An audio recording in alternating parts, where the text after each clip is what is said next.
Hello and welcome to Season 1, Episode 32 of Jacked Up Being Frank. I'm your host, Jack Vanos, and my co-host, Frank Aranio. The Knicks still do not have a head coach, which I think we thought that they could be getting a head coach soon. That was last week, but they still do not have a head coach. But the search is heating up. The candidates, including Ime Udoka, the Rockets head coach, Chris Finch, Jason Kidd, and Johnny Bryant, each bring something different. And today we'll break down who makes most sense or what type of style makes more sense. Because I think the last episode we're talking about a little bit more about why Tom Thibodeau should or should not be fired, and we'll now move forward a conversation to what type of coach is the right hire. I've got to say, all the while the noise, especially about Kevin Durant and Giannis speculation, is really frustrating. And we'll talk about why all this noise might be actually blocking the Knicks from making real progress. And of course, we've got to hit on the NBA Finals because that's like the biggest thing going on right. It's supposed to be where Tyrese Halliburton just buried a clutch shot in Game 1. We can also say he pulled another rabbit out of his hat. We'll break down and what that means for the rest of the series in Game 2 starting tonight at 8. Plus, we'll take a quick trip around the diamond with a check-in on the Red Sox and the Mets season. Two kind of opposite seasons, and we'll break it down. So, Frank, let me start here. What type of coach do the Knicks need to take the next step? Is it someone with playoff experience, a player development guy, or someone who could finally maximize his offense to what it could be? I think they should hire an experienced NBA head coach. I know that limits who they could hire, but I don't want to bring in someone that is a first-time head coach. I don't think it makes any sense for a win-now team, a team that went to the Eastern Conference Finals. I don't want a college coach, even though Jay Wright, Danny Hurley were being floated I think they're there. officially out of it. I think Jay Wright and Leon Rose are tight. I think Jay Wright told Leon Rose that it is not something I want to do. Yeah, Jay Wright's not going to do it. But even the idea of a prominent college coach, just say college coach X or Y. No, I don't think that's the right fit for this team. I don't have a specific guy in mind. I'll defer to you on what guys you have on your list and who you think would be a good fit. But I'm very narrow on this, where I think it needs to be an experienced NBA coach. I hate what they did. I'm still not over the fact that they made the move to fire Thibodeau, but he's been fired, so now it's about who you're going to replace him with.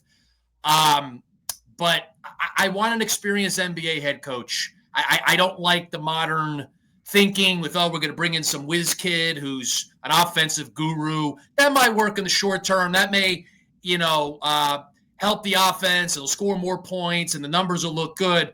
But I don't look at that as a way to really win an NBA championship. So again, I'm still in that mode of what are they doing and why did they do this? And it bothers me.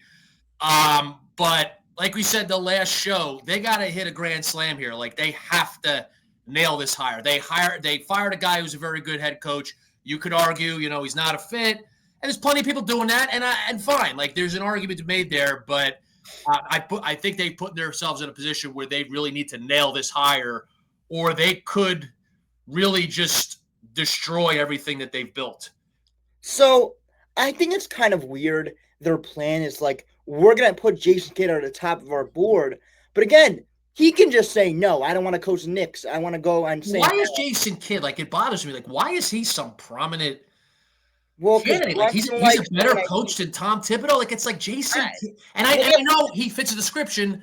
He's a current and quite experienced NBA head coach, but who is he? How has he earned this status of being some great NBA head coach? I don't see that.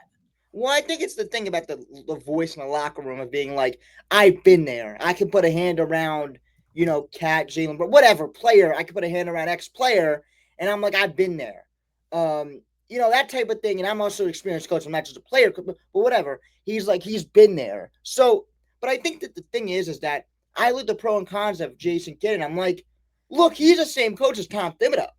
I look at all the stuff he's been doing with his ISO-centric offense. I mean, get it. He's had Luka, Kyrie Irving. What else are you going to do? You're not going to run him off 15 ball screens. You're going to do a pick and roll up top. But it's just an ISO them. But it's if you're going to fire Tom Thibodeau, you need to actually buy in and whatever this offense you want to make. I'm not saying it's a whiz kid, but you've got to buy into you can't get a coach that also Jason Kidd's defensive coach. I mean, again, he did a great job with the Mavericks. The Mavericks were spent again. They played against the Celtics. They were really out of it. Luke is not the best defender in the world. It's hard to coach that guy. But again, you're coaching two guys that can't really defend it, Jalen Brunson and Karl Towns at a high level. So he's a good defensive, but I think we stop in the same things that Thibodeau is, and also I don't know why you're trying to give compensation up for it. It makes no sense. Well, is Jason Kidd a better NBA head coach than Tom Thibodeau? Yes, because finals. Like he went to the finals with Luka Doncic. Like Tom Thibodeau doesn't have that guy. I mean, he has Jalen Brunson. You want to say Karl Towns offensively, but they're not Luka. Like he went to the finals with Luka. I mean, he deserves a lot of credit, but you say he's a better NBA head coach? I don't know. Yeah, it's really weird that they want to go that route because again, it's a lot of stuff that had to go on. He has to ask out first. The Knicks have to trade for him or interview him, and then they have to trade for him, and then it's just like this whole. I'm like, you have to if you're gonna fire Tom Thibodeau, you can't blindly go out and say we're gonna first of all go through this whole process. And we're gonna wait for Jason Kidd to make his decision. Look, Jason Kidd can take as much time as he wants. I think there's been a report that says he doesn't want to even leave the Mavericks. Why would he? He's getting Cooper Flagg. He doesn't have the pressure anymore. He can just coach Cooper Flagg. And I know it's great to coach in New York, but who doesn't want to coach the number one prospect in the NBA? Well, I mean, the Knicks is a great job. Yes. It's always a marquee job to coach the Knicks, but now the Knicks are very good again. I mean, it's a great job, top of the line job. But I mean, like I don't want to diminish Jason Kidd, but I don't know. I'm just like it's not. I know I said, look, experienced NBA head coach, so he fits that description. So I'd much prefer him than say Johnny Bryant. And I'm not trying to diminish Johnny Bryant either. I just don't want that guy for this team. I want an experienced NBA head coach. Okay, Jason Kidd fits that description, but then is he a better coach than Thibodeau? I mean, I guess you could. Well, I mean, it does matter, but okay, fine. I got to stop talking about Thibodeau. He's out. They fired him. But I don't know. I just don't know. And then is it? Because at first I thought, okay, they fired Thibodeau and they have in mind who they want. But doesn't it seem like now it's they fired Thibodeau, so it's like, okay, he needs to be out, and now we're going on our search. I feel like if they would have made that move, what you would have thought is I think if they had that, they would have signed Johnny Bryant earlier because he's been a assistant coach for the Knicks, easy signing for them. That is not a guy they're going to bring in. That's why I thought that like they had a circle name. It was definitely be Johnny Bryant because they know who he is. But I think they're really, as you said, and they're going for an experienced head coach, but it's just like it's hard to do that. Because you're not to trade for a guy's going to have to the team's going to have to let him get interviewed by you. You're going to have to trade for him. Like a lot of stuff has to go your way. It's like, it sounds so weird. They're going into the other head coaches that are on other teams. It sounds really weird because a lot of stuff is going to have to go the way for them to get that head coach, even in interviewing, even if they have to get a lot of stuff on their way to get Jason Kidd, to talk to Jason Kidd. All that stuff have to go their way. So it's like kind of weird. Well, what do you think of Malone? I think him and Thibodeau are the same person. I do like Michael Malone, New Jersey guy, New York, whatever. So then you think the Knicks are not interested in him? I don't. The Knicks, there's no smoke around it. I don't. And then why did he get fired 4 games left in the season? Like what? I remember when it happened. I'm kind of fuzzy on the details, but like, is there something to be alarmed about with him getting fired at that point? I mean, he did win an NBA championship a couple of years ago. Like, is there something about him? I think there's a beef with him and the GM and something about that. I think. All right, so it was one of those things. I mean, those things happen all the time. So that's not I don't think that's a reason not to hire a guy unless you think he's just a guy that's not going to get along with people. And, I don't know. Yeah, but, I mean, he did win a championship. Now, look, he had, what's his name? Jokic. That's a big player to really like. There's not a lot of players like him. Like that's the thing is like. Let's think. Kid had Luka. Malone had Doncic. I struggle to say his last name. No wait, Jokic. I hope name wise, I always put those two guys together. Yeah. Jokic. Yeah, I mean, look, but it shows you it's about players. Like Malone won a championship with Jokic. Doesn't mean he's not a good coach. It's just like you still gotta have superstars in the NBA. And Jalen Brunson, I mean, he's a superstar, but is it fair to say he's a lower level superstar? Like he's not the elite superstar. He's like on the He's the lower king of New end. York. He's the king of New York. So I don't know if I mean, I think he should be called a superstar, but like he's a superstar of New York. He's the lower rung of superstardom. Because yes, I understand. Yeah, because of the resume. I do feel like he was 2 wins away from the NBA Finals, whatever. They go to get those 2 wins, now you have a whole different conversation. But again, I think that he's a perfect guy from New York. I can't put him in the elite of the elite because of his defense. But also Luka's defense is terrible. So it's like, but he's done it at the highest stage. So I get that. But I don't know. I think you can win with Jalen Brunson. I honestly do think you can win with him. But my point is, the Knicks roster still, to me, is not a championship roster. And I think them beating the Celtics is deceiving us into thinking that it is. And look, I defer to you. You're the basketball whiz. You know the roster inside and out. You know every player in the league inside and out. So I do defer to you. But with my knowledge, which is more limited than yours, but I know enough to have an opinion and talk about it with you, I don't think the Knicks have a championship roster. And I think the Celtics victory, that series victory was an enormous step for them. Nobody thought it was going to happen. And I think it happened because of a combination of what the Knicks did and their resilience and also the Celtics' stupidity. And then Tatum got hurt, but the series was already 3-1. But still, I think that series needs to be put in its proper perspective because I think it's distorting the overall view of the Knicks roster. Because then the Knicks went on to play the Pacers, and people were like, "Oh, well, the Knicks should win the Eastern Conference Finals." I mean, the Pacers are an actual basketball team. They actually plays a team and they move. I think the Pacers were underrated. Like after the Knicks beat the Celtics, the Knicks should definitely win the ECF, and I thought they would. I thought it'd be 7-game series. They pull it out, they find a way, but it's no surprise that the Pacers won.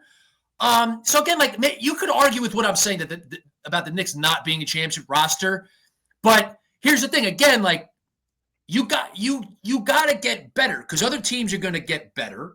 The Knicks are limited on how they can get better, because of recent moves they've made, but they could still get better. And, I know Giannis, that's floated out there, but I don't think that's going to happen for the Knicks. And then it's depth. I mean, I don't have a specific guys in mind. Again, you could throw the players out there who would be the right fit, but I think the Knicks have to add depth.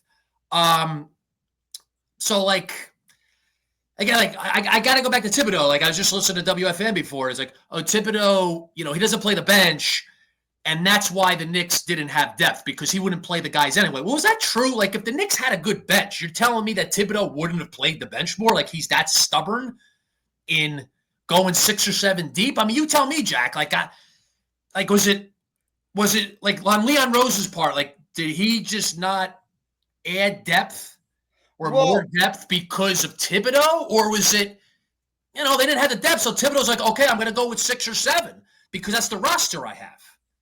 I think it's a mix of both. I do feel like if he had guys and quickly, McBride, I feel like there's a circle of trust that he has. He has to have a certain amount he has trust in Deuce McBride. I mean, the guy's a Thibodeau player. He plays with a bunch of hustle. He really defends the heck out of the ball for how small he is. And can also hit a 3.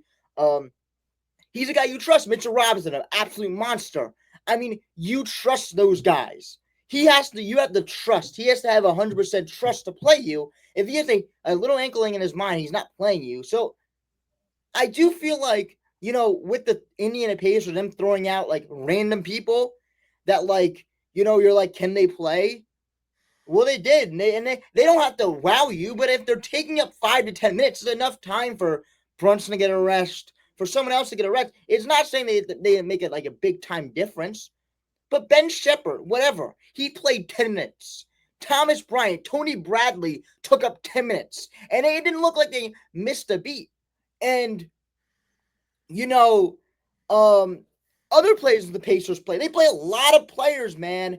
And they don't, that's the reason is they're not flashy. Thomas Bryant ain't going to score 20 on you and 20 and 14 get a double-double. He's going to come off the bench and get some rebounds and I wonder play his role. You just need to have players who can play their role off the bench to a certain degree. And he was like, I'm going to throw darts at the board because he wasn't playing his bench in the regular season. He threw DeLon Wright and Landry Shaman out there, and they played good enough defensively, but it was 3-1 already. So what do you do? Like, you lose one game and you're done. So they won that game because they threw out their depth, and their depth came to play because they're a bunch of veteran-ready players. That's why you bring in veterans, because you could throw them out there and they're ready to go.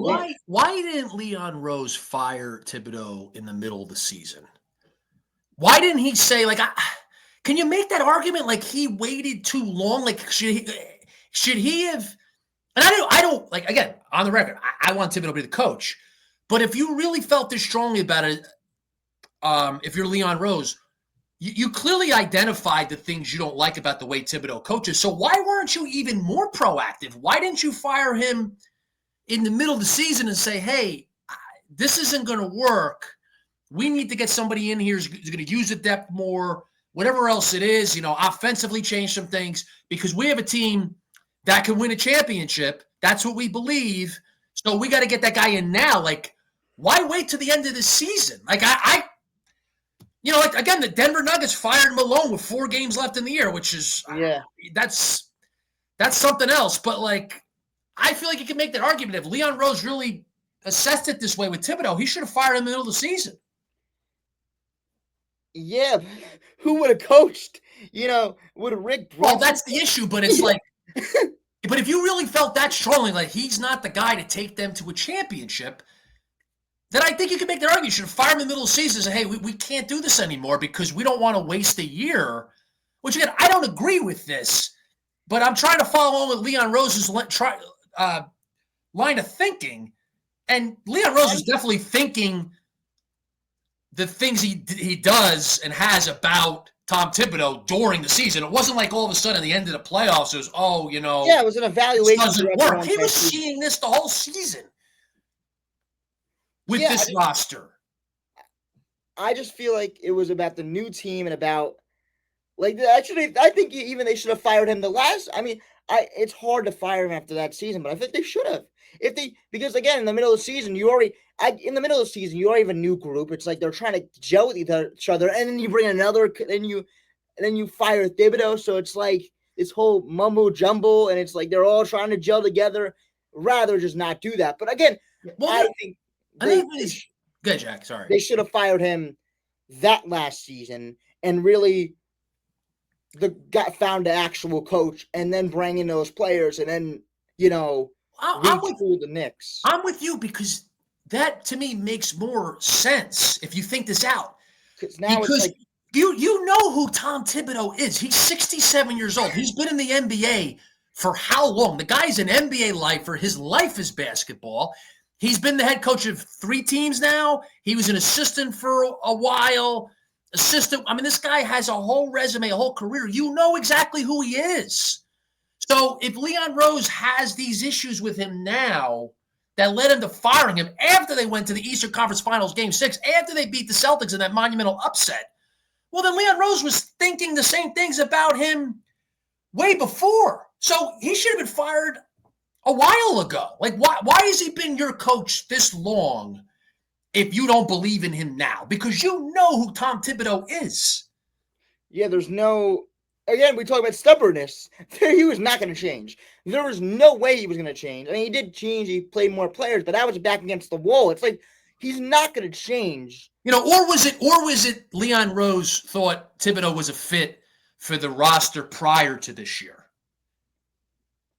I think it was a roster prior this year, because that roster prior this year really bought into what he was doing with the hustle, with everything, the defense. But how about this, though, Jack? So we'll cut it off at the end of last season. Before the Bridges trade? You had the Bridges trade, and then Towns was almost before. Yeah, the Towns trade is what confuses me, because Towns is not a player. Thibodeau did coach him in Minnesota, but he's not a Thibodeau, because we saw his defense. Like, Thibodeau is probably losing his hair trying to watch him play defense. This is not good for him. He's not supposed to coach a guy like that. You see the grays I have. A few of them are from watching that guy play defense. Man, it's not. It's like it's kind of confusing, but like, and again, you bring him in as a 3-point spacer. The guy hasn't been used as a 3-point spacer because I get it. Thibodeau wants him to post up and stuff like that. But again, his skill set is 3-point shooting. That is why Isaiah Hartenstein not coming back to the New York Knicks made that decision happen, because the Knicks wouldn't have started Jericho Sims. There's no way they would have done that. So they were gonna bring in a center, and they saw the guy from Jersey, and he was available, and he's a superstar, and they're like, we can't fire Thibodeau now. Let's just go with it. So I feel like that was that. But if you were thinking about they traded for Bridges, and they gave up a ton for him. That was they traded for Towns, but is it fair to say that Leon Rose had designs on making these moves? He had his eyes on Karl Anthony Towns. It took a while for it to materialize, but this is the vision he had. So then if you had the vision of acquiring these players, then should you have fired Thibodeau after last season because your vision is to change the roster and this new roster is not going to fit Thibodeau, so you should have fired him after last season? Yeah, I also think that I do think so. I think the Mikal Bridges trade was in line with what Thibodeau wanted to do. He's a 3-and-D wing, at his best. He's, the great defender, he put him on the best guys, didn't do the best, but you know what I mean? Like, he saved the Knicks some games with the defense, but then you bring in Karl Anthony Towns, it's like, you're trying to modernize his offense with a non-modernized coach. Like, I get it, you don't want to bring the whiz kid, but this team is more offensive-centric. Like, you see what Karl Anthony Towns can do. Step out and shoot a three. They can run a lot of other stuff for Karl Anthony Towns, for Jalen Brunson. Like, they don't need to run ISO and ball anymore like Thibodeau would usually do. They don't need that anymore. Like, I get it, you don't want to bring the whiz kid, but that team fits not an offensive, like, mastermind, but like an offensive coach would kind of be like, look, we can make this team what it is. And this team is for an offensive coach. I feel that. Not saying it's the right move to bring an offensive coach, but this team is built for one. But what about bringing in an offensive guru as the top assistant?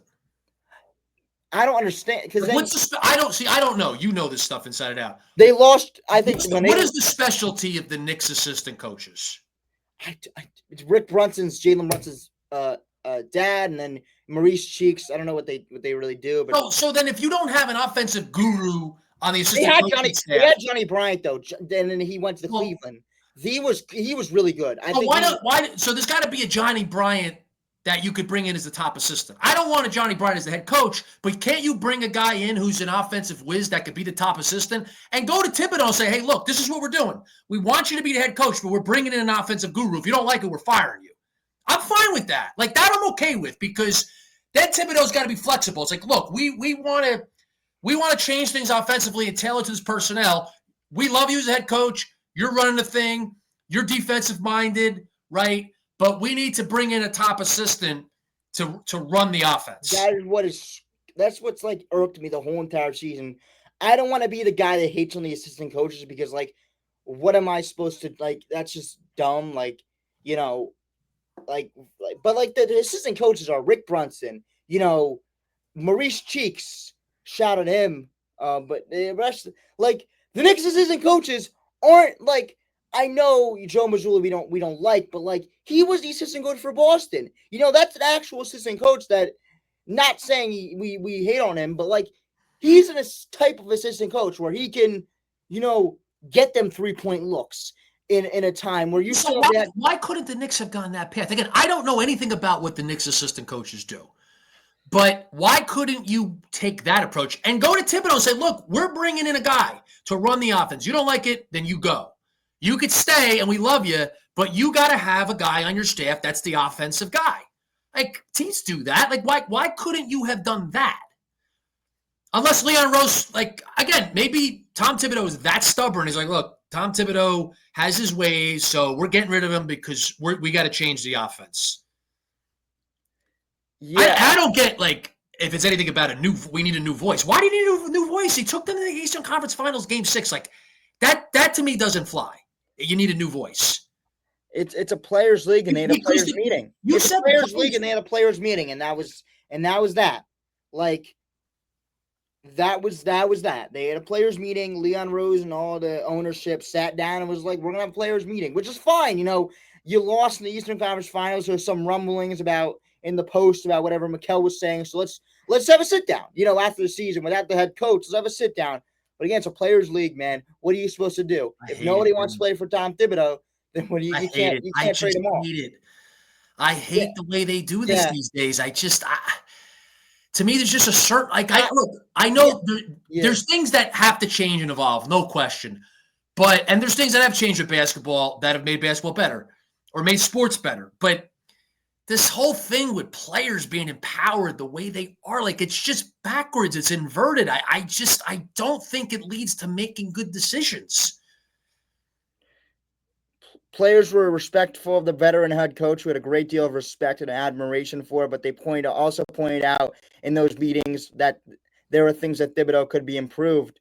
So they really had a meeting that they were like, look, and there's some players that were like, I'm not coming back if Thibodeau's the head coach, which I mean, it's like whatever, but like, dude, like if most of your players in the roster are like, dude, I'm not coming back, like, what are you gonna do? So it's like it comes down to like I think it was a Leon Rose decision at the end of the day, but I think it was also they had players coach players meeting. It's like, and they obviously it was a new iteration of a team, and they didn't think that Thibodeau was the right voice. Not saying that's the reason of why we're the talking heads and they're the guys in the locker room. We don't know what if they actually need a new voice. So, but it didn't look like they did. Thibodeau was a guy that you know he, I don't know. The new voice kind of feel like he was the right voice for this team because they played with so much grit and grind. But like, I guess it's not what their team is now. But it's then we circle back to why didn't you fire him before? Like when you made those moves, it's like now we want to know that he's not the right voice for this team. So and it comes back down to square one of like it's really year one again for Mikal Bridges and Karl-Anthony Towns. Because then you just bring in a new coach and then they have to gel again with that new, like it's year one again, basically, for Mikal Bridges and Carl as a Nick. Like you can scratch that year with Tom Thibodeau because that's gone. Now you're just bringing it back with a new coach, which that is what I think the Knicks have done a good job those 5 years with Thibodeau, bringing back continuity. Now it's like, you bring in a whole new team, and now it's back to square one. Now it's back to year one where you have a new coach and then you need to gel again with that new coach. So I would, and again, the plan itself, I do think, my opinion, firing Thibodeau is if you don't think he's going to get you over the hump, I'm not going to go over the top on. I was like, you know what? It's if that's not if you think the modern NBA is not for Thomas Thibodeau, you fire him but it's just all the stuff that has came before that, the plan after that has made me cringe a little bit. I still have trust in the plan. I still do. And I still have trust in this regime. I think as big as Tom Thibodeau is the reason for the turnaround, Leon Rose does too, and he's still the one in the office making the moves. So you just gotta have trust, I think, that his team will have a right plan, which the plan has really made me cringe. I mean, like, why don't we have our guy? But Right, and why because again, like when this first happened, I'm like, okay, the Knicks have a guy in mind. Like they fired Thibodeau and they had a guy, but this guy's gonna be the coach. Or maybe a couple guys, but they had in mind, and it happened. It's like this will happen quick. They know exactly where to go, and now it seems like they just fired him, like he's out, and now we're going on this big search. They're trying to go after guys that have to they have to. There's so much steps to leave a team that you're already coaching. They're going out and talking to Ime Udoka, Chris Finch, and Jason Kidd. First of all, as I said earlier, there's a lot of steps that have to go in for them to go and talk to the Knicks. First of all, they have to say, when I want to leave, and the coaches have to say, I want to leave. They have to go shake hands and be like, we'll let you talk to the Knicks. And the Knicks have to actually accept that. So there's a lot of stuff that had to happen. So I'm like, you're just, now I feel like the Knicks are just throwing dartboards at coaches that are already on teams. Yeah. And then where's your pivot? Where you're going to go back to Johnny Bryant as your pivot? Like, you're going to hope he's still there? Like, I feel like a team would definitely, if you're going to be waiting that long, a team might scoop up Johnny Bryant. I feel like another team would want that kind of coach. I don't think he's a fit for the Knicks, but if you want to pivot there, he might not even be there for you. I just don't like the plan, but who knows? I think they can hire him right now if they want. I mean, he's an assistant coach. It's okay. We want you to be the coach of the Knicks. He's the coach. So that clearly shows he's not their number one choice. Yeah. So they go down the list, and it's like, we didn't get this guy, that guy, and this guy, and that guy. Now we're going to circle back to Johnny Bryant. It's like, well, you just hired a guy who's, whatever, fifth on your list. That's not good. If you're firing Thibodeau, it should be like, we know there's a guy. We want that guy. We're going to get that guy. Or at the most, it's like two guys. But if you're going to wind up going down the list and you're going to hire your fifth option, well, that to me doesn't make any sense at all. Well, how much is the players going to really want that fifth option? Like, do we even know if he'll fit with the players? Like, we're gonna really go down this list, and we're like, it makes me feel like there could be a crazy move in the next like 5-6 days. Like the Knicks go out and get this blank, or they might even circle Michael Malone and give him a contract. Who knows? That's what scares me. I feel like they could really make a bonehead move if they are like, Kid doesn't want to move, Ime Udoka doesn't want to move, and Chris Finch doesn't want to move.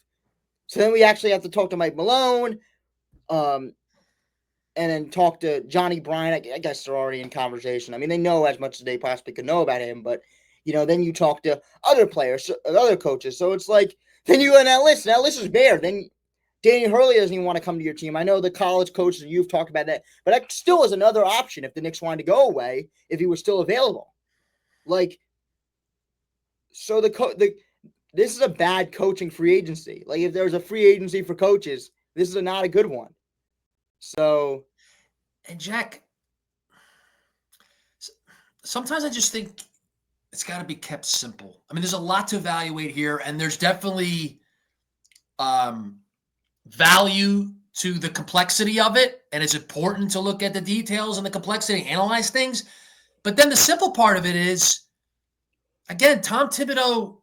We got a coach that will give us a chance. We got a coach that will give us a chance, and that's all we need right now is a chance, and then we can figure out the rest. He coached the Knicks to one of the biggest playoff victories in the history of the franchise. Obviously they won 2 championships a long time ago, went to the NBA Finals in 94 and 99. So those are the top victories in history of the franchise.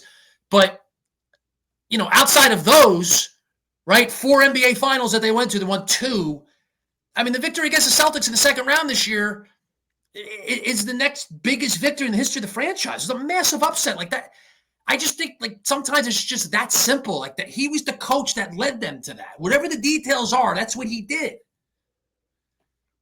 I mean, you're taking a massive risk here.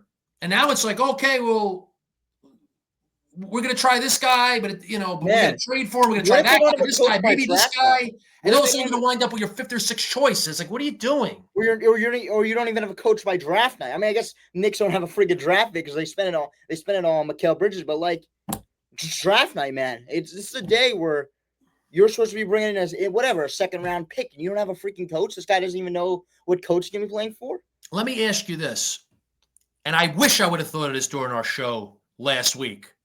We did the show Tuesday. That was the day that Thibodeau got fired. So the news broke, 3 hours before our show. Yeah. So I wish I would have brought this up. I didn't think of it during the show, but how much of an impact did James Dolan have on this decision? And before you answer, I'm going to give you this, because I heard a clip from Chris Mad Dog Russo where he ranted that this was Dolan's decision and Dolan's a moron and all that stuff. Then I heard Mike Francesa, because I listened to his podcast, and Mike and the Mad Dog used to have their show together in The Fan for 19 years. So Mad Dog said it's Dolan, went nuts about Dolan. Francesa said it had nothing to do with Dolan. Leon Rose made the decision. Leon Rose doesn't need this job. If Dolan was telling Leon Rose what to do, Leon Rose would just leave. So what do you think the truth is about Dolan's impact, if any, on the decision to fire Thibodeau? Obviously, he has to sign off on it, but was Dolan involved with this? Was this his decision, Or was he not involved at all? He just okayed what Leon Rose wanted to do. Well, I'm in the news cycle. I think at least I am a little bit about that. They said that the meetings were spearheaded by James Dolan. The player ending meetings about Thibodeau firing was spearheaded by James Dolan, and not saying that's like he went and was like, we're gonna talk to this guy.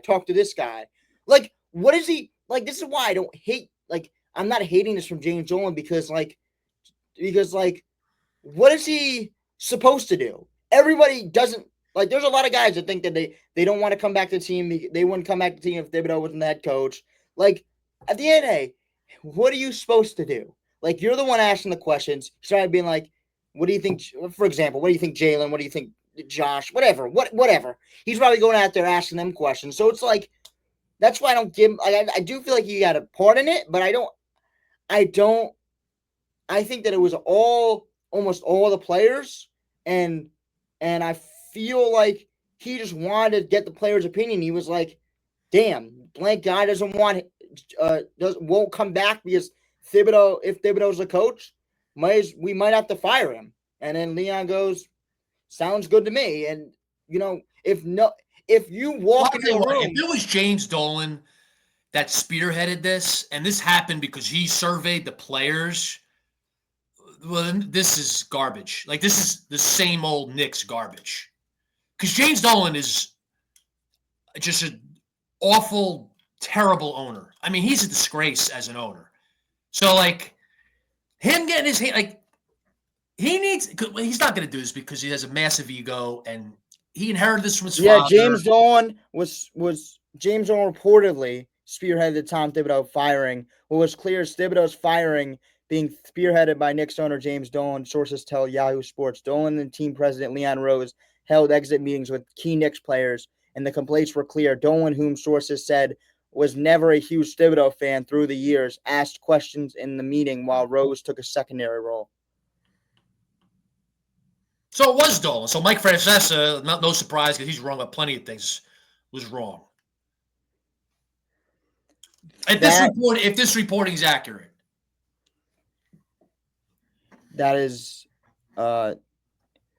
Yahoo Sports. I mean, I don't. Yeah, because that's another factor too. I mean, if it's a James Dolan decision, if he led this, he's going. Well, I don't think if he orchestrated the conversation. But then did Leon Rose did Leon Rose want to fire Tom Thibodeau? Did James Dolan survey the players, give his assessment, and then say Leon Rose, like, look, this is how I see it, but you do what you want? Or was it James Dolan saying you got to fire him? It's weird. This whole thing. Did Leon Rose have any thoughts of firing him before James Dolan got involved? Like, it sounds like he did. So, like, we don't really know exactly what the truth is. It's so weird because right after the playoffs ended, like about that, after all the exit interviews or the losing interviews on TNT, it was a lot of on the media. It was a lot of like, Leon Rose believes in Thibodeau. He's a head coach to move forward. It all comes down to James Dolan. But then Thibodeau's fired, and then everybody says, okay, this is Leon Rose made this move. And then it goes back to like this whole seesaw of like, it sounds like Leon Rose and Thibodeau and Leon Rose's whole family has a very good relationship with Thibodeau's family and Thibodeau, not Thibodeau's family, but Thibodeau. And it sounds like it was like, and they both are the same agents, which is really weird to me. I'm like, and it also feels like that's why Leon gave Thibodeau that chance, didn't fire him in the middle of the season, is because he has a relationship with Thibodeau and says, as a friend, I want him to beat this kind of allegation that he's not a winner when it comes to winning the finals. So here it is. Here it is. Because I just pulled up the headlines like you did. You saw Yahoo. These other headlines from different sources saying Knicks owner James Dolan spearheaded. They used the word spearheaded in three of these headlines that I see. James Dolan spearheaded the firing. Well, there you go. I mean, if this is true and you're seeing multiple sources reporting it, see, Jack, here's the thing. I'm 40 years old. What are you, 16? Yeah. You're 16, okay? So James Dolan, I know you know James Dolan and you've Yes. dealt with them. Like you were a fan of the Knicks when they were terrible for several years before they got good. But James Dolan is the worst owner When he went imaginable. hands He, off, the he Knicks is were so better. bad. He's so bad when he went hands off, the Knicks just got better. Exactly. When he stopped caring, the Knicks were great. Jack, that's what I'm talking about with simplicity. It's so simple. He is awful. He inherited Madison Square Garden, the ownership of the Knicks and Rangers from his father. He did nothing to earn it. And Okay. Leon's The great guy's too. been an awful Yeah. owner his entire tenure. Okay. He's arrogant. He's a big mouth. He gets in fights with people. The Charles Oakley thing. There's other things with him. Like, it's a mess.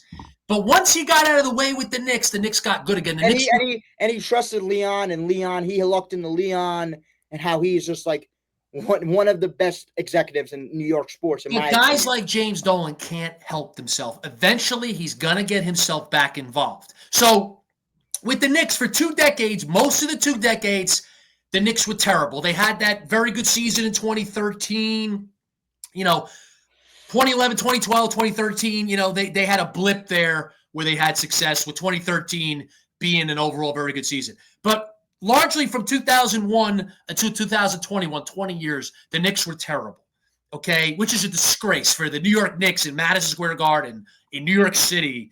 To be awful for that long is just disgraceful and an indictment of the owner.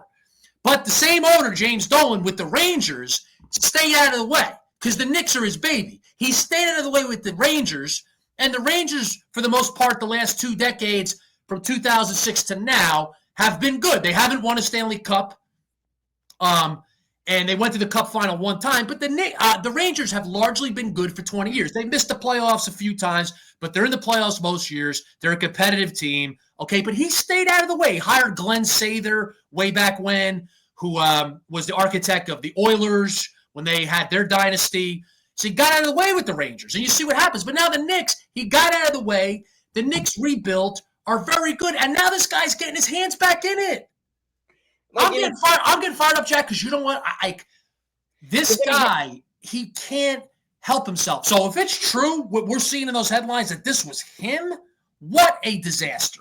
Well, the thing is, I think it's the right move, but my thing is that not him saying it. I feel like firing Thibodeau is the right move, but I think I have trust in Leon Rose. That is my thing. And if Leon Rose is getting his whatever handcuffs or whatever example this is, that he needs to fire Thibodeau, then I don't trust it, because I have, as a Knicks fan, and I think anybody's a Knicks fan should have trust in Leon Rose. And if Leon Rose is not making the decision, I don't have trust anymore. That's my thing. Right, because he's not as empowered as he was. Because James Dolan has to get himself involved in this. Because the guy can't help himself. But Jack, you know what though? This is not surprising, because a guy like Dolan will not be able to just stay away forever. He cannot help himself. And it's so frustrating because the Knicks have gotten to this point. And now they get rid of the coach. You think, okay, they have a guy. Now it doesn't look like they have a guy. It sounds like they're like, he fired the coach and he's like, Leon, go figure it out. Like, and Leon was like, well, I got no coach. I got nothing to do. Like, if this is the case, this is a disaster.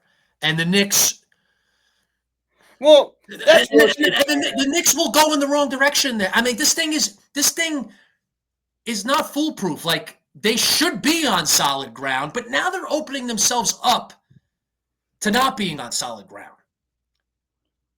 They have to nail this hire. And I also feel like, and I don't know that they're gonna. Yeah, but I mean, I also feel like everyone, like, if you bring, like, for example, whatever team, if you bring the Celtics, if you had a Celtics, if like whatever owner the Celtics have, whatever it is, went to a room with the Celtics, I feel like some people would have some stuff to say about Joe Mazzulla. I just think that's what every team is. Yeah, but the owner of the Celtics, Wick, whatever his last name is, who's selling the team, that guy has credibility. He's been the Celtics owner, I don't know for how long, but he's got 2 championships.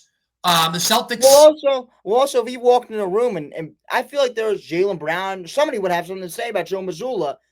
Everybody has something to say about their head coach. No one's a perfect thing. Like,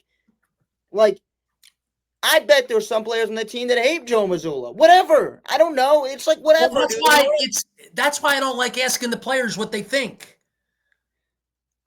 Like, it doesn't But I matter. know that that's what these teams do these days. Fine, I don't agree with it, but this is what they do. But you know what? If you're going to do it, I remembered his last name. You better be Wick Grossbeck. You better be the Celtics owner. Okay? You're James Dolan. But see, James Dolan, again, can't help himself because James Dolan thinks he's a great owner. But James Dolan's going to mess up the New York Knicks. So, yeah, I mean, this is a whole weird, mysterious thing. It's also mysterious that, like, they don't have a coach. And it seems like this whole coaching search is going to be Leon Rose's thing. I feel like this is definitely going to be Leon Rose's thing. And it seems weird of, like, he's kind of like it seems weird that he doesn't have a head coach now. I feel like if it was really his decision, he would fire someone and have a head coach. I just feel like he's that smart of a mind that, like, he would know when the time is and, like, lining it up. Like, we have this head coach is available right now. We could fire at this guy. And I feel like Leon Rose would have a plan. That's my thing.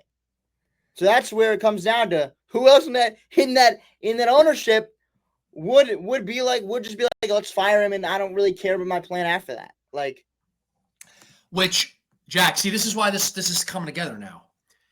This is a James Dolan way of doing business. If it had been Thibodeau's fired, but we have a guy in mind, couple guys in mind, it's not just fire him and go on a search and hope. He's going to get bailed out by Leon Rose again. If it was done right, then I'd say this is Leon Rose. But the way it's being done now is this goes on, it just looks like, okay, get him out of here. Like, I'm surveying the players or whatever. But it wasn't just you know what though? I think that Dolan's using the players as a front cover up. Yeah, he's using the players because to your best player doesn't. It's really. And I'm not saying that there's players that didn't like Thibodeau and didn't want to play for him, but Dolan is using the players to cover for him wanting Thibodeau fired. Yeah, and also, like, it's like your best player, your superstar, like, loves Tom Thibodeau. Like I know you don't want to always, like, it's a whole 15 man. Well, if you're going to listen to any player, you should be listening to Jalen Brunson. Who is he listening to? If he's listening to Karl Anthony Towns, I totally object. I'm sorry. Karl Anthony Towns is a clown. Anyone but Jalen Brunson. He's a great offensive player, but he's a clown. The way he carries himself, the defense he plays, the guy's not. That guy to me, I don't see him as a championship piece. I don't. The defense he plays, just his whole way about him, like that guy to me is not a champion.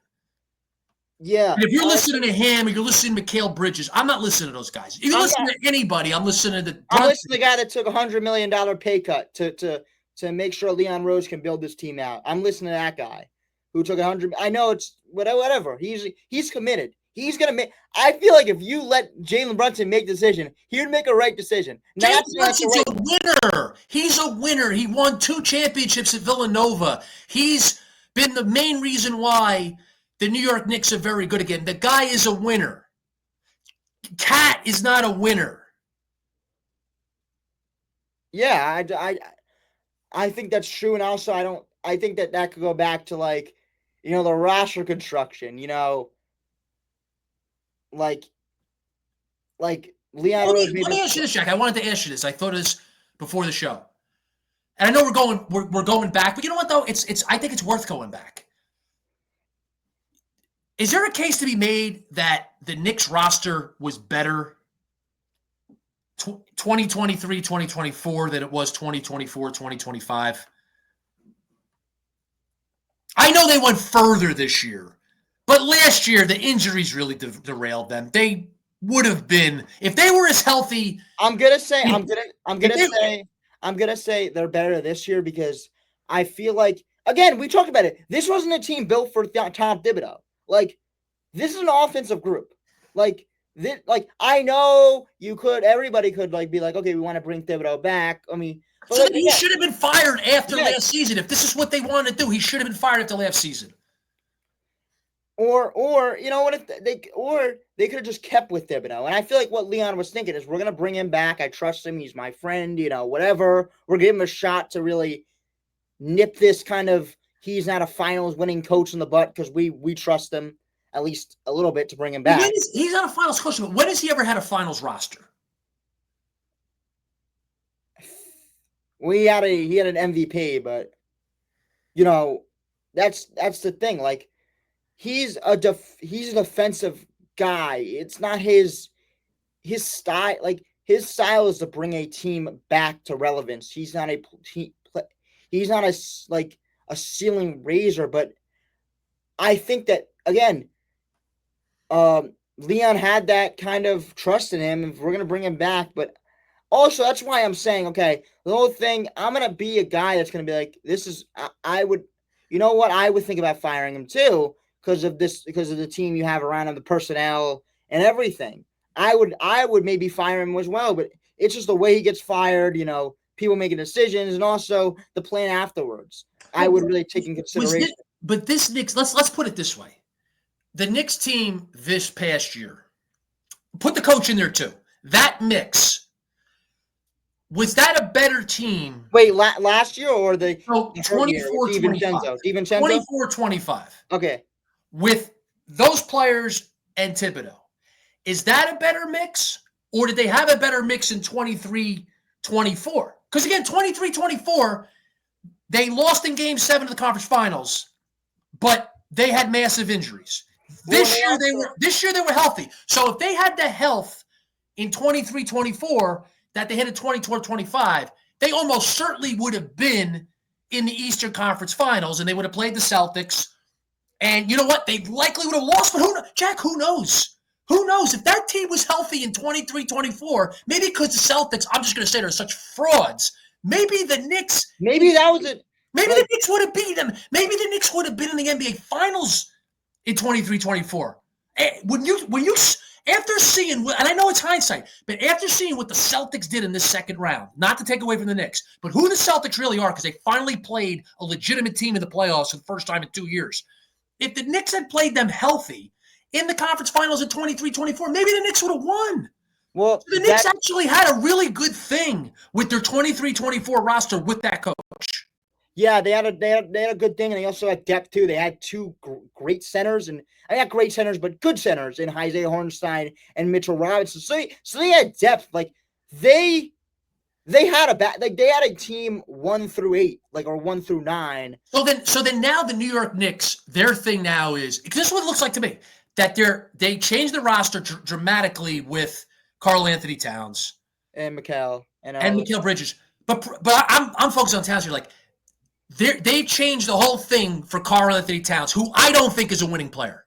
A man who plays defense like that, and just the way he carries himself, and his whole way about him, the way he plays. He's a guy who's a great offensive player, okay, but he's not a winner. So you're changing everything for a guy. That's not just me. I think a lot of people feel that way about Karl-Anthony Towns. He's been criticized for years. A lot of people changed everything for a guy who is not a winner.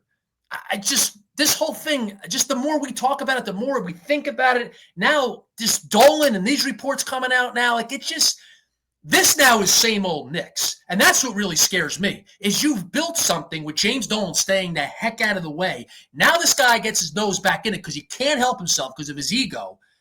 And now you have this mess. Because this is a mess. Because now it's like you said, they're throwing darts at a board to find a head coach after they went to the Eastern Conference Finals.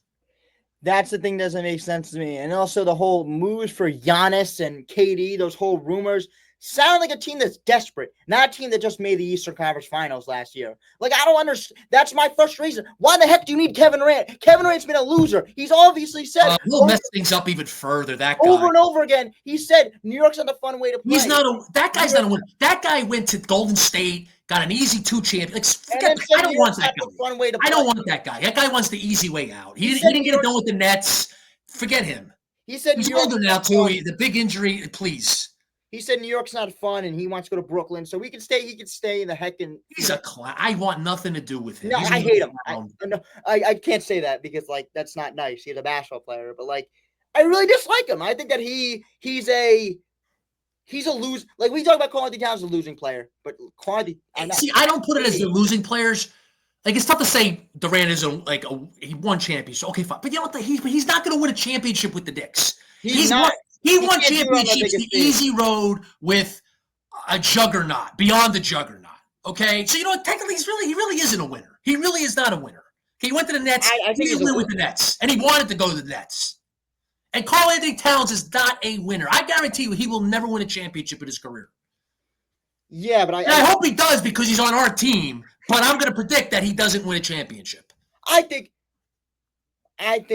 I would rather have Karl-Anthony Towns than Kevin Durant 100% of the time because at least. Yeah, well, at this point, yes. At this, I don't. Yeah, at this point, I think that like Durant is he's just ruined teams and just like the whole it's like more drama.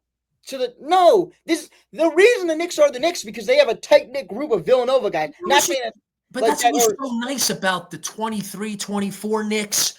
And you want to go back to 22, 23. Or even this year, there's not a lot of drama because like they seem. I know it's after the season, all this stuff went down, but they seem like they liked each other. Like it seemed like they actually had a bond. Like it was like there's not a lot of drama. Yes, McKelver just said something about the minutes, but that's whatever. Fair. That got squashed easily. Like they had a team with Brunson being the captain, his name is a captain. Whatever we want to talk about it, he's officially been named. He's been a great captain, has steered the ship and been like the team has really liked each other. Like there's not a lot of drama. That's fair, but again, we don't know. Maybe some of it's in these articles. We got to read the articles. But when Dolan talked to the players, which players said they don't like Thibodeau? So did Towns say, like, if Towns is saying something, well, it's like, you know what, Towns? You've been with the Knicks for 1 year. Even if you don't like the coach, keep your mouth shut, okay? Because the Knicks have a good thing going. Be a team player. Work on your defense, okay? And the best player on the team loves the coach. So stay out of the way. He ran Thibodeau to town in Minnesota as well. So that's right. How do I forget that? Yeah. Well, let's see the thing with this. You already have a history here with those guys, which they right. I don't think he actually did run him out of town in Minnesota. There must be a lot of other stuff. Jimmy Butler. But they had problems in Minnesota, and then supposedly they patched things up. That's what they say. But to me, it's clear they didn't patch things up. Yeah. Enough to coach him for 1 year. And they did enough. They didn't it didn't look like they actually didn't like each other. But like the thing is that like if you don't like Thomas Thibodeau, then why would you even get him? Like, and it's not like the risk there is if you trust Tom, you don't really go out and get a player like Karl-Anthony Towns. You go out and you like get a defensive center if you want to start the year with a defensive center, and then you have Mitchell Robinson come off the bench or something. You go out and get like just a filler center, and you wait for Mitchell Robinson to get healthy, like, and wait for that end of the run that you could just sit there and have a center that like, can be whatever. Like, so you don't have to so you can have a lot of depth. The Knicks had depth until they traded Don DiVincenzo for Don DiVincenzo and Randall for Cat. Like they had a ton of depth. Like they had DiVincenzo, Deuce McBride, Precious. Like those players were coming off the bench for them. Like Mitchell Robinson when healthy. Like they had depth off that bench. But they made that trade. Now they're a team that's. Was Karl-Anthony Towns James Dolan's excuse to fire Thibodeau? So is it before that? Dolan hasn't supposedly liked him. Like he's had a problem with him going way back. Maybe it just is Karl-Anthony Towns. Maybe it isn't. I'm not saying. I think it definitely. I'm not blaming Towns, but is Towns the excuse for Dolan? I don't think it's the excuse. I think he actually just probably steered. I think Dolan, whatever, like we don't like him, but like I think Karl-Anthony, like with his history with Thibodeau, he was probably a big voice there. Like, and it's like you can't really ignore that. Like again, I know we talk about players that shouldn't be this, that, but like a lot of assets got given up for him. Like Randall and DiVincenzo are two guys that really were important for the Knicks, and you give them up for Karl-Anthony Towns. Like that's an important player. I know you don't listen to players, but that's a big voice. Like that's your. If you want to run it back, that's your secondary star. Like that is your duo with Brunson. Like that is your duo guy. Like, I know that Towns was a big voice in the meeting that Dolan had. Maybe it was, like, because again, we don't let players make the decision. We want to say that, but like, he's gonna be a big guy if the Knicks want to run it back. Like he's gonna be He's gonna be a big factor. Like I know how much we don't like Carl. Whatever you say, you don't like Carl, but let's just talk about it. Like if the Knicks run it back, he's gonna be a big factor in the Knicks. Figuratively and literally, he's a big factor for the Knicks if they want to run it back. Like him being a duo with Brunson, them working together, pick and rolls, like that stuff. Like we can all talk about the X's and O's about they need to run more pick and rolls, that stuff. He's going to be a big factor in that. You know, a Brunson's development as a player. Like he's going to have a secondary star in Carthy Towns for a long time, and he's a big voice in that. Like as much as we don't like it, whatever. You know, he's get paid $50 million, and he's your secondary star. So.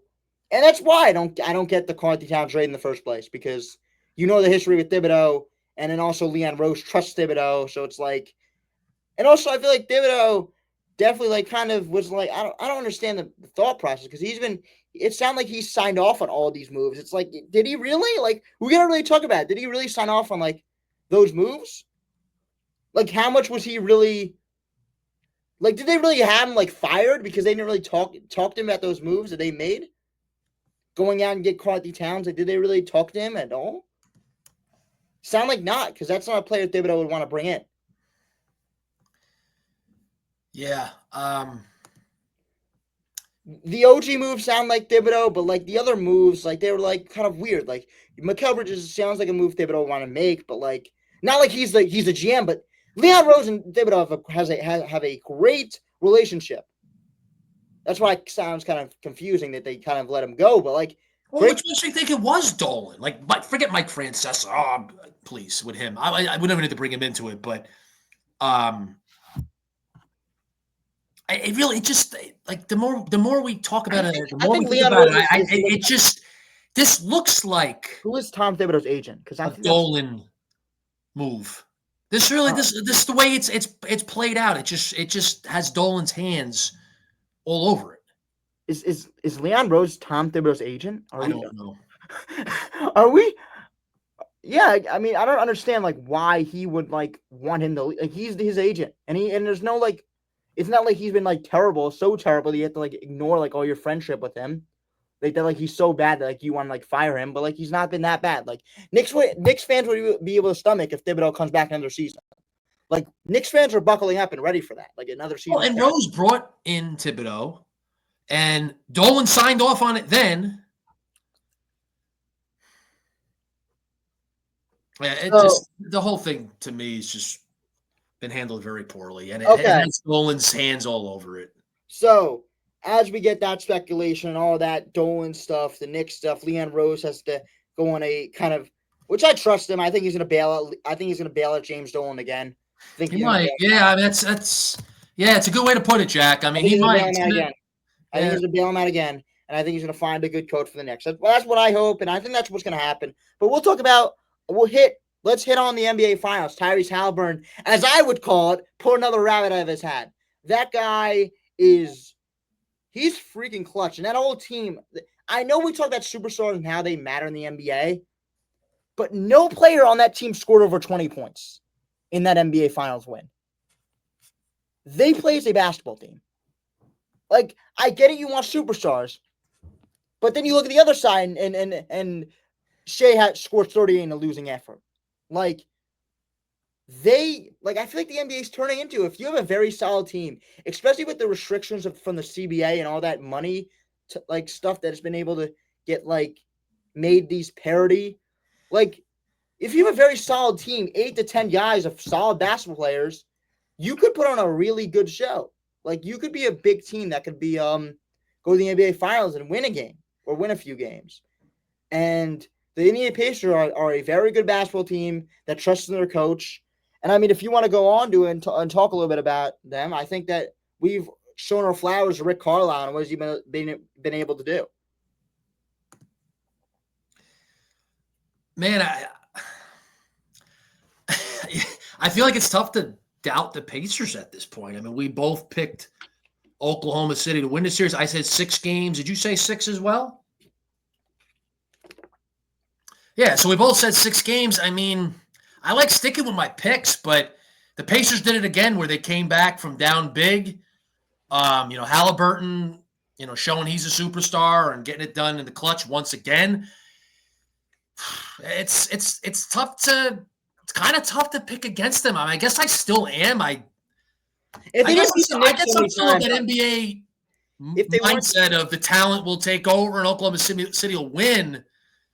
But man, it's tough to doubt the Pacers. it sucks because they needed Pacers. I would love to root for them, but I can't because like Hey, I'm not rooting for them. but they have a team that's like it kind of is different to what the NBA used to be. Like a lot of like big three talent wise, like Siakam was their leading scorer with 20 points or 19 points. Like that's not your typical big three type player like KD, whatever you want, KD, Kyrie, and James Harden, that whole experiment, like whatever that was. That's not what the NBA is nowadays. And I think the Nets found that out.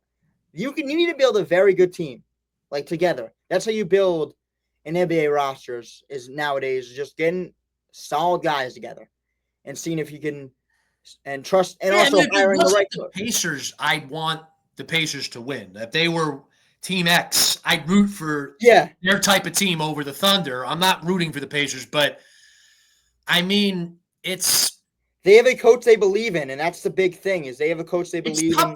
It's like and they have a style they run, and they have a style, and they have they were a defensive. They were a kind of the one gripe on them is they weren't the best defensive team, but something about the playoffs gets them locked in defensively. Like they really shut you down the playoffs for some reason. I don't know what it is, but I think Rick Carlisle has always been a defensive coach, which kind of he's adjusted in his years now that he's been with the Patriots of being a more offensive coach. But his whole thing is still defense. So they get, as we talk about the Knicks, they get timely stops too. The Pacers get timely stops. And like talking about the timely stop that gave the opportunity for the Halliburton game winner against Shea going one-on-one. Like that was very good defense by them. Getting that miss and then going down Halliburton, no timeout. Halliburton pulls up. Like they got that stop. They didn't get that stop, then they would have to force up a three. Like they get timely stops and they're a timely clutch team. Yeah, and this series, even though the Thunder are better than the Knicks talent-wise, it kind of feels like the Eastern Conference Finals because of the way Game 1 went. Now, it wasn't as big a comeback for the Pacers in Game 1. No, it wasn't as miraculous. Like it's still like it wasn't a miraculous comeback, but it was a huge comeback. So it's similar in that regard. So I tell you, I'm almost tempted to say I think the Pacers are going to win the series now. I think it's different because Thunder are a different level of team than the Knicks. Yeah, but man, I mean, the Pacers clearly have a real chance to win this series. I just don't know if Game 1's enough for me to say, hey, I actually think the Pacers are going to pull this off. I don't think it's enough, but look, if they can steal this game again, this is probably the Thunder's biggest game ever. Is in this game too, as probably Oklahoma City Thunder's biggest game ever since they've been franchise in Game 2. They have to win this game, and let's see how they respond because they usually respond in big ways, but this is a different team. The Pacers really they get greedy as they say. They get greedy. Game 1 they beat the Knicks, and then Game 2 they came back and. They came back at a historic comeback, and in Game 2, they just were better than them. I think what I think now is because the Pacers kind of stole Game 1, that instead of 6, it'll go 7. But the Thunder will win at home in 7. I could see that. Yeah, I think that I'm still gonna stick with Thunder in 6, but. I think the Pacers win. I think the Thunder win 2 straight games, and I think the Pacers win Game 4, and I think the Thunder win 2 again. But I mean, I think it's a very intriguing series. I think it's a series worth watching. I think it's very interesting. Yeah, I just again I think it's a very interesting series. I think it's a legitimately 2 very built teams, very well built teams. It's still Thunder have their really super duper star in Shai Gilgeous-Alexander. The Pacers have their superstar in Tyrese Halliburton, but they're really built very well, and they run their style really well. And they both have coaches that really they trust in. Mark Dagnall has been an amazing coach for the Thunder, and same with Rick Carlisle. I mean, whatever, he's been an experienced coach. We know who he is, so we know who he is. Sadly, we know how good he is. So, yeah. 2 great coaches. It's a really interesting NBA Finals, and it got even more interesting with the way game Obi 1 went, Toppin. and it ended. Man, I don't know. I think it's just because of the way the NBA usually goes. I'm still going to stick with the Maybe more it's different talented now with team that has home court advantage, but maybe this is an outlier because it's been an outlier postseason. I mean, the Knicks beating the Celtics. I mean, that was just something nobody saw coming. This would not be as big an upset as that. I mean, this would be a big upset. So maybe it's the playoffs where it's just, hey, like things are happening that are outside the norm for the NBA, and the NBA has changed, and you don't have a team that's currently a dynasty, which most of NBA history you have. Parity. That's what Adam Silver wanted when he came in to being the commissioner. Is I want parity, and I don't want to have teams be overpowered. I want to make strict money rules. I want to make sure this team can't spend X and Y to go get whatever. I don't want this team to go get freaking 15 All-Stars. Like, I want parity. Like, I want teams like Tyrese Halliburton and Pascal Siakam and just other good players. I'm curious to see what the ratings will be. I don't know what they were for game 1. They weren't good, but who cares? It's great. Well, the NBA is going to care about that. I don't. I don't care about the NBA's money. They got plenty of money. But the NBA will care about that. Because, like, I tend to want the parity, but I don't want parity at the expense of quality. I don't want to just be like everybody's in it, but it's mediocre quality basketball or sport it is. If the quality is very high and you got more parity, which I think you can make work, then that's great. But also, there is value in having dynasties. I mean, when you had Jordan's Bulls and you had the Lakers dynasties, the Celtics dynasties, like that draws people to the sport. But you want it to be competitive. You don't just want, a couple teams, a few teams having a legitimate chance of winning a championship. And also, but in terms of ratings, if you have a dynasty that's in the NBA Finals, you're going to have massive ratings. So this is an intriguing finals, but I would think the ratings for this final will be lower than, say, you have whatever dynasty is at the time. Maybe even New York versus like Minnesota or something like that. Oh, I mean, the ratings would have been significantly higher if it were Knicks Thunder or Knicks whoever. Minnesota. Yeah, I mean, the Knicks are going to be a bigger draw. So, but I do think that like the game winner that helps, like Halliburton hitting that game winner, like that gets people talking. Especially if the lower seed wins first game, everybody's gonna be like tuning in and being like, can the Pacers win game 2? Is this really real? Like, am I watching? This is real life. Like, is the Thunder really gonna lose? Like, because they've been a team that looks like invincible. Like their defense. I'll be interested to see what the ratings are for this series and then compare them to the ratings of prior NBA Finals, particularly in recent years. Especially if the Pacers take game 2 for like, that could be huge for then people are like tuning in and being like, wow, like this Thunder team that we thought was like very like that we thought that no one could beat. Maybe would you get better ratings in game 3 if it's 2-0 Pacers or 1-1 Thunder? 2-0 Pacers, I feel like, because that is just like probably. You're probably probably right. Because people are like we gotta turn this on because wow, like Tyrese Halliburton, like maybe they have another miraculous game. Like we're like, is this real life? Like it's got to be the time where the Thunder try to hit. Like, man, this is a big game. Big game. Game 2 is a big game. Yeah.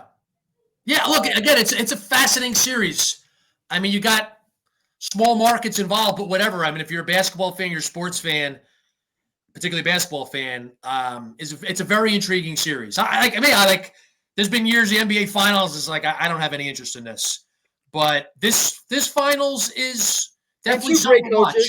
And two great coaches, and it looks like they have a team that really feeds off their coach, and it's not just like it's superstar driven, but it's also a good balance between superstar driven, and you also have players like Obi Toppin have 17 points off the bench and really help your team propel to a win. So it's like. It's those little things of we're getting everything you kind of want all in one. Well, yes, you probably want to be overpowered by all like the greatness, but like it's a lot of spread around of like we have a bunch of good role players and we have this superstar and we're just going to build around him and we're going to have a great coach. So maybe that's the way the NBA is heading. And, instead of this being an outlier, maybe this is the turning point. That's why I was thinking while you're saying it's an outlier, maybe this is a turning point. Maybe this is what the NBA is turning into of like, we have all this strictness on money. Maybe it's going to be, maybe teams are going to have to build, because I think these are two teams that are under the luxury tax. Or two teams together. Those two teams together, I think, cost less money than the Phoenix Suns. Like, if you think about it that way. Those two teams together cost less money than the Phoenix Suns.